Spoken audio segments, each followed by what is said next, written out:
2-3 ججز ایسے تھے جنہوں نے پھر چیف جسٹس نہیں بننا تھا، آئین سے ہٹ کے ججز نے فیصلہ کیا. ایک عطا بندیال کے زمانے میں کیا گیا تھا اور ابھی بھی آئین سے ہٹ کے فیصلہ کیا گیا. قانون لاگو ہونا ہے تو سب پہ ہونا ہے. پھر یہ نہیں پک اینڈ چوز، ایک بندہ چھوڑ دیا دوسرا کر دیا. فواد چودھری کو کمیشن دیا گیا ہے اس لیے اس کو چھوڑا گیا ہے. اس وقت جرت کرتے، ڈٹ کے کھڑے رہتے پی ٹی آئی کے ساتھ، چہرہ چھپا کے وہاں نہ بیٹھتے. بسم اللہ الرحمن الرحیم. ناظرین، میں ہوں طارق سمیر، ڈیلی ممتاز ڈیجیٹل کے ساتھ. صنم جاوید کو بالآخر رہائی مل گئی ہے، لیکن ہائی کورٹ کے جج صاحب نے جو ریمارکس دیے ہیں وہ بہت اہمیت کے حامل ہیں. وہ کیا ریمارکس ہیں اور صنم جاوید نے 9 مئی کو کیا کہا تھا، میں پورا تو نہیں بتاؤں گا، تھوڑا سا آپ کو بتاؤں گا. پھر دوسرا معاملہ ہے سپریم کورٹ میں ایڈاک ججز کی تعیناتی کا ایک بڑا تنازع کھڑا ہو گیا. پی ٹی آئی ڈٹ گئی ہے. یہ میں آپ کو بتاؤں گا کہ ایڈاک جج کیوں لگائے جاتے ہیں اور ان کا کردار کیا ہوتا ہے، اور خاص طور پہ جو آئینی معاملات جب آ جاتے ہیں یہ اس بینچ میں بیٹھتے ہیں یا نہیں بیٹھتے. پھر ایک اور معاملہ چل رہا ہے پی ٹی آئی پہ پابندی، آرٹیکل 6. اس پہ کہا جا رہا ہے جی اتحادیوں کو اعتماد میں نہیں لیا گیا. تو میں نے اس دن بھی کہا تھا جو اتحادی کہتا ہے کہ اسے اعتماد میں نہیں لیا گیا وہ کھل کر ذرا ایک طرف اشارہ کر کے بتا دینا کہ ان لوگوں نے ان کو اعتماد میں لیا یا نہیں لیا جن کی یہ ذمہ داری تھی. سب سے پہلے میں آؤں گا ناظرین صنم جاوید والے معاملے پہ بات کرتے ہیں. صنم جاوید کی گرفتاری ہوئی تھی 9 مئی لاہور میں. جو کچھ ہوا، کور کمانڈر ہاؤس پہ حملہ ہوا اور جو ان کی ویڈیو اپلوڈ ہوئی تھیں اس وقت، اس میں جو الفاظ تھے، ایک کوئی رشتہ دینے کا بھی وہ بات کر رہی تھی، بڑے ایسے الفاظ تھے جو نامناسب سے بھی آگے والے کہہ سکتے ہیں ہم. وہ ایک خاور مانیکا صاحب ہے نا، انہوں نے بھی اپنی سابقہ اہلیہ پہ کچھ الزامات لگائے تھے، تو تحریک انصاف کے حامیوں نے کتنی کلاس لی. اور میں نے خود بھی خاور مانیکا پر تنقید کی تھی کہ اس بات پہ کہ کیا بات ہوئی.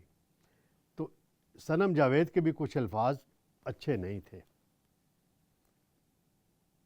وہ اپنے لیڈر کی محبت میں بہت آگے نکل گئی تھیں، اسی لیے ان کو تقریباً سال سے زیادہ عرصہ جیل میں گزارنا پڑا.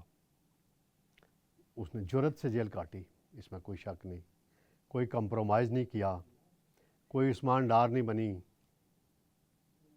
صداقت عباسی نہیں بنی، شیخ رشید کی طرز پہ کوئی انٹرویو نہیں دیا.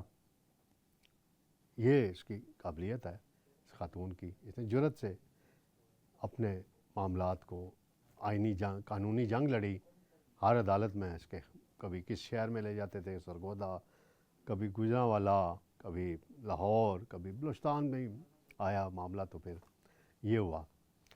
تو آج انہیں اسلام آباد ہائی کورٹ کے جج جسٹس میاں گل حسن اورنگزیب نے رہا کرنے کا حکم دے دیا. چند روز پہلے ان کو کہا تھا اسلام آباد کی حدود میں انہیں رکھا جائے اور وہ خاموش رہیں گی، ایک لفظ بھی بولا تو ان کی رہائی خطرے میں پڑ جائے گی. تو آج جج صاحب نے، جو وکیل ہیں ان کے، اشفاق صاحب، میاں اشفاق، ان کو مخاطب کرتے ہوئے ان سے گارنٹی مانگی. جج صاحب نے کہا کہ میں نے انٹرنیٹ پہ دیکھا ہے کہ صنم جاوید بہت نامناسب زبان استعمال کرتی ہیں. کیا آپ گارنٹی دیتے ہیں کہ آئندہ وہ ایسی نامناسب گفتگو نہیں کریں گی؟ جس پر میاں اشفاق جو وکیل تھے انہوں نے کہا کہ میں گارنٹی دیتا ہوں کہ وہ آئندہ ایسے الفاظ استعمال نہیں کریں گی. اب دیکھتے ہیں کہ اس گارنٹی پہ عمل ہوتا ہے یا نہیں ہوتا. اگر عمل نہ ہوا تو پھر عدالت کیا کرے گی اور حکومت کیا کرے گی، یہ تو آئندہ آنے والے دنوں میں ہی پتہ چلے گا. کچھ اور بھی خواتین پڑی ہوئی ہیں جیلوں میں. عالیہ حمزہ ہیں اور یاسمین راشد ہیں، ان پر بھی بہت سے 9 مئی کے تناظر میں مقدمات ہیں، ان پہ بھی دیکھتے ہیں کہ آئندہ چند روز میں کیا ڈیولپمنٹ ہوتی ہے۔ ناظرین، دوسرا معاملہ ہے سپریم کورٹ میں ایڈاک ججز کی تقرری۔ 4 نام چیف جسٹس صاحب کی طرف سے تجویز کیے گئے تھے اور یہ جوڈیشل کمیشن میں جانا ہے معاملہ، وہاں پہ فیصلہ ہونا ہے۔ تو جسٹس مقبول باقر ہیں، انہوں نے معذرت کی ہے۔ جسٹس مشیر عالم نے پہلے معذرت کر چکے ہیں وہ کہ وہ نہیں بننا چاہتے، ان کی ذاتی مصروفیات ہیں۔ مقبول باقر ابھی حال ہی میں نگران وزیر اعلیٰ سندھ فرائض انجام دے چکے ہیں، اور وہ یہ کہتے ہیں کہ جی ایڈاک ججز کی تعیناتی ایک آئینی تقاضا ہے، آئینی ضرورت ہے، اس میں کوئی جو تنقید ہو رہی ہے بلا جواز ہے۔ مشیر عالم صاحب بہت اچھا کام کر رہے ہیں اور بہت اعلیٰ قسم کے جج تھے۔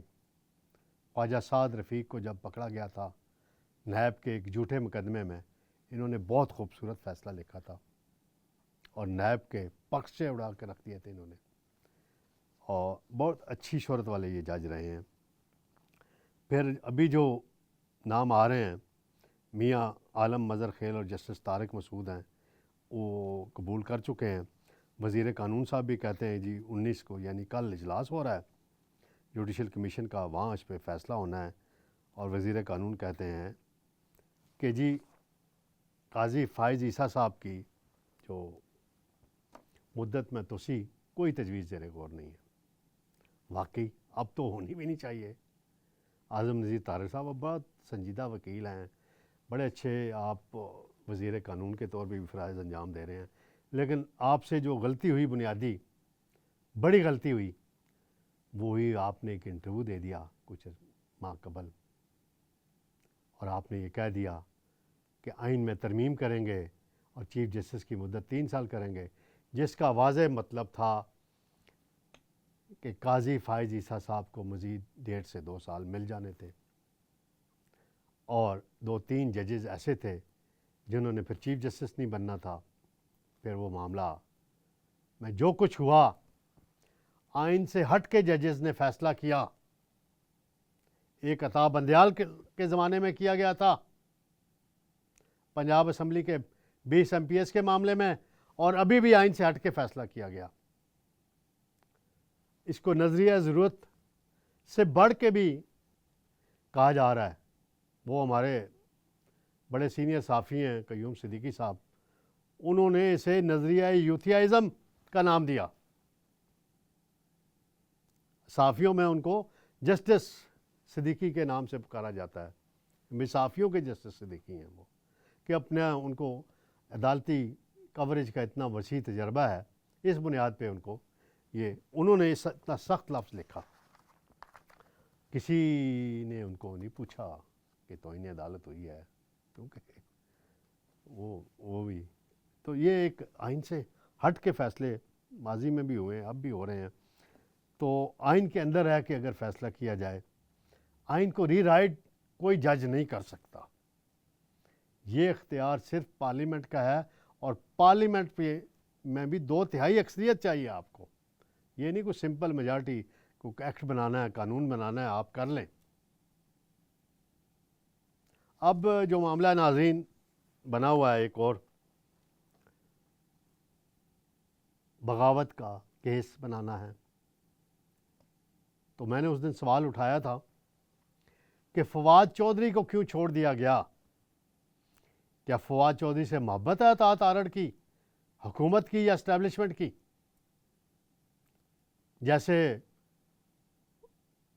رؤف حسن ہیں اور شبلی فراز ہیں یا کچھ اور پی ٹی آئی کے لوگ، وہ فواد چودھری کو اسٹیبلشمنٹ کا بندہ قرار دیتے ہیں، اس لیے چھوڑ دیا اس کو۔ بھائی تحریک جس نے پیش کی، اس کے پاس ایڈیشنل چارج تھا وزیر قانون کا، اس کو آپ نے چھوڑ دیا، ڈپٹی اسپیکر کو آپ نے شامل کر لیا، اس وقت کے صدر کو آپ نے شامل کر لیا، اس وقت کے وزیر اعظم عمران خان کو شامل کر لیا۔ قانون لاگو ہونا ہے تو سب پہ ہونا ہے، پھر یہ نہیں پک اینڈ چوز، ایک بندہ چھوڑ دیا دوسرا کر دیا۔ فواد چودھری کو کمیشن دیا گیا ہے، اس لیے اس کو چھوڑا گیا ہے، بقول